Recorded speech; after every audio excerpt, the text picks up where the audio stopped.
Reels वाली बहू। प्रज्ञा को रील्स बनाने का बड़ा ही क्रेज है और वो दिन भर रील्स बनाती रहती है। खाते पीते घूमते फिरते घर में कॉलेज में रील्स बनाने के कारण प्रज्ञा पूरे कॉलेज में हाईलाइटेड है। जहां उसकी रील्स सभी को पसंद आते हैं, वहीं मनीषा चिंता में डूबी रहती है। एक रोज जब खाते हुए प्रज्ञा रील्स बना रही होती है, तब मनीषा कहती है, एक मिनट भी चैन नहीं है इस लड़की को।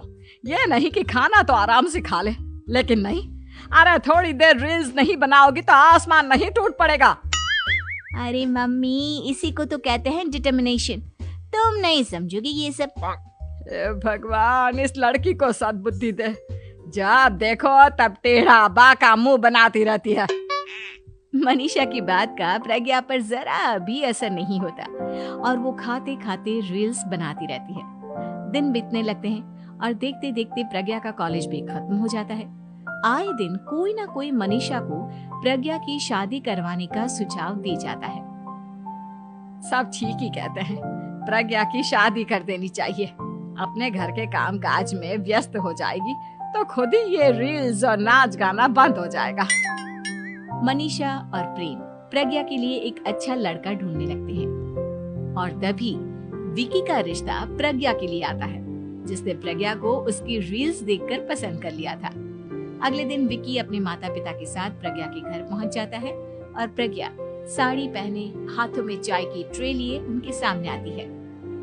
जब विकी को पसंद है तो हमें भी बहू पसंद है।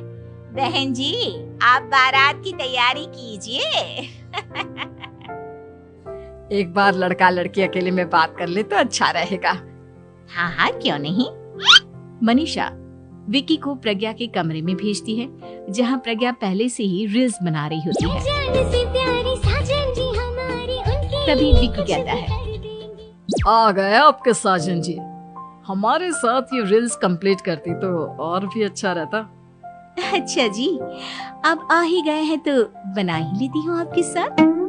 दोनों मिलकर रील्स बनाते हैं। जब वी मीट और तुरंत पोस्ट भी कर देते हैं। फिर विकी कहता है, जब आप साड़ी में चाय लेकर आए तब मुझे लगा कि कहीं मैं गलत घर में तो नहीं आ गया। अब सही है। दोनों की शादी पक्की हो जाती है और शादी के दिन भी प्रज्ञा रील्स बनाने से चूकती नहीं। यहाँ तक कि बारात के समय भी नाचते हुए रील्स बनाती है। सभी लोग प्रज्ञा की तारीफ के पुल बांध देते हैं और प्रज्ञा नाचती गाती अपने ससुराल चली जाती है। सब कुछ अच्छा चल रहा होता है। प्रज्ञा यहाँ भी दिन भर हर चीज की रील्स बनाती रहती है। लेकिन कुछ दिनों के बाद जब सुनीता कहती है, बहू, ये रील्स के साथ साथ कुछ काम भी कर लिया करो। वैसे तुझे और क्या क्या बनाना आता है? मम्मी जी, वैसे तो सब कहते हैं कि मैं सब कुछ अच्छा बनाती हूँ, लेकिन मुझे लगता है कि मैं मैगी अच्छा बना लेती हूँ। हाँ, कॉफी भी अच्छा बना लेती हूँ और मुंह तो सबसे अच्छा बना लेती हूँ। हैं? अच्छा अच्छा। सुनीता अपना माथा पकड़ लेती है और कहती है, बहू, कुछ खाना बनाना भी सीख लेती।